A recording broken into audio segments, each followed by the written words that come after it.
where the North Carolina DPI or NCDPI curriculum materials are located, and how this can help you with music instruction. So what I did is I just opened up Google.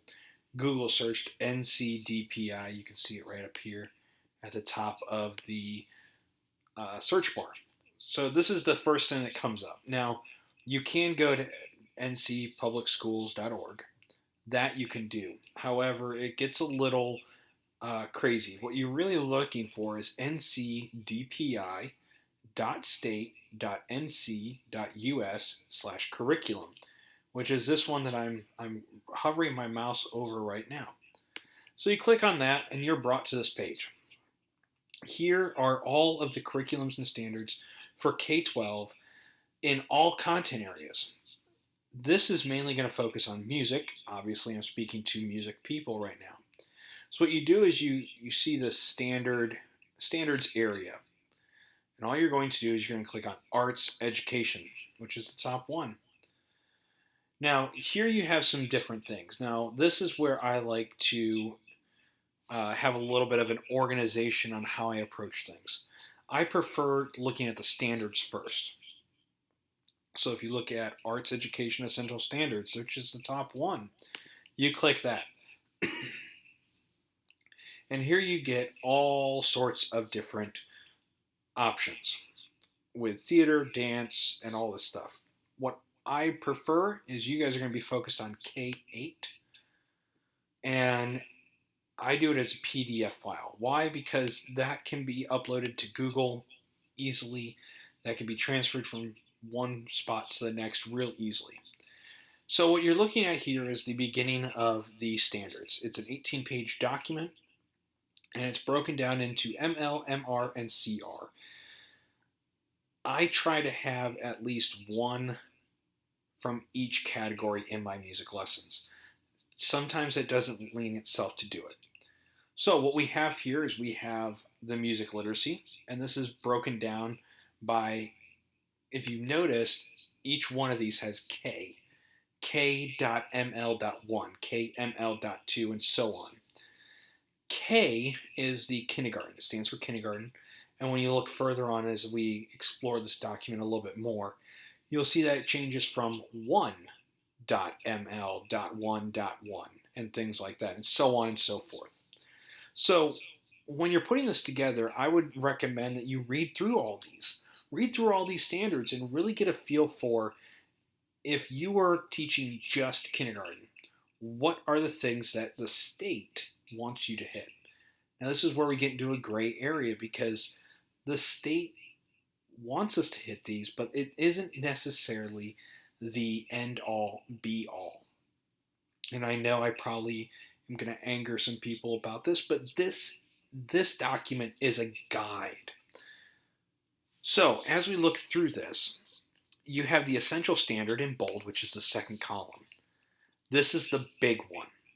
So if you want to think about it, is that in this particular document, there are 3 music standards. There's the top one: apply the elements of music and musical techniques in order to sing and play music with accuracy and expression. Then you have the standard 2, which is interpret the sound and symbol systems of music. And you have another one, which is create music using a variety of sounds and notational sources. Now, those are the 3 that I really draw on when you look at the standards. You look at that big column, the essential standards. I like to think of that as a multi-month, multi-faceted, multi-lesson, if you will, look at things. The objective, the clarifying objectives, oops, I just highlighted the whole thing here. The clarifying objectives, I'll just highlight the top. That is where you look for the individual lessons, in my opinion. So in a lesson, I will hit usually, let's say I have a lesson about whether they can use their system of notation. Let's say we're working on stick notation. Let's say you want to do stick notation, or you want to do iconic notation for rhythms. You're teaching rhythms and you want the happy face that's yellow to be a quarter note, and uh, a, a smiley face with the mouth wide open as a whole note or half note or whatever you would like. The interpret iconic symbols for rhythm, that is an individual lesson that you could do. This gives you a topic for what you can do, and I usually hit more than one in each lesson. So as you go down further, you start to look at this document. I'm not going to go into every single thing. Um, but one way to look at these standards is that if we go down to, I'm not going to go back up and cause you guys to be going crazy on this. So let's just take a look at grade 1 or first grade. The ML, music literacy, I view that as the music principles, music theory, if you will. The idea, if you look at all these standards, if you look at the clarifying objectives, really, that gives you a good idea that they're really going to be looking at the music theory aspect. Literacy means the reading of, so you're looking at how to read music. Musical response, the MR, is the idea of I'd like to do the music history. Those are more higher level thinking, in my opinion, because they're asking the students to reflect and respond in a higher way of thinking to what you're going to do with the music. This often has like a cultural aspect to it. And then the contextual relevancy, the CR, a lot of this is the application, the real life application. So you have, in my opinion, ML is your music theory, and MR is your music appreciation, music history, and CR is your real life applications. So, how do I go about doing this? Well, let's back out of this. Let's see if there's anything else to help us. And there are. There are documents here, such as the Unpacking of Standards. If you click on the Unpacking Standards, music, which let me go back 1 second so that way you can get a better look at this. We are at the Arts Education Unpacking Standards, is what I highlighted. And music is the second one down. Again, I click on the PDF because you can save it. If you don't know anything about how to run a web browser, I'm assuming that I'm talking to people who may not have any technology skills. You can download all the documents. So if you were to go back into the standards, you can do that as well. So this gives you a little bit more understanding. And again, I'm not going to belabor the point. I think we can all read things. This sets it up in a more of a vertical alignment thing. So it's the same document as the standards, in my opinion, but it breaks it down into what you're going to do in a linear fashion. So grade K or kindergarten, what are we going to do? How does that look like, and how does that transfer into first grade skills? Then how is it going to transfer into second grade skills? And then so on. As you can see, this is all the ML. So it breaks it down by ML, then it explains it. So this goes into even further detail as to breaking things down. So each bullet point breaks down the ML1, ML2, and it's a vertical look at how they should be progressing from kindergarten to 2, or kindergarten to second grade. This is a nice document to look at as you're projecting where your kids want to be, or where you think their kids should be toward the end of the school year. Same with 3-5. So I will hit on this in my next video when I talk about what I do for teaching and how I really organize things. But this is one of the documents that I look at as a good way to see the linear progression between K2 and then 3-5. So let's take a look at see if there's another. This goes all the way up. You're only going to really need the first 10 to 12 pages because you're not teaching music, 6-8 music. However, what they've done is they've done all music literacy. So what you end up having to do is go through the document further until you get past into high school. and then it switches over back to K2 musical response. This is quite annoying, but you also get to see the linear progression of what the state believes music literacy should be like from kindergarten until 12th grade. So let's go back. The crosswalks are a good document. It's an extra document. I don't necessarily use this all the time. However, it's nice to be familiar with just to see how the visual theory or theater and dance kind of mesh together. So maybe you might be in a place where you are expected to do some sort of arts integration.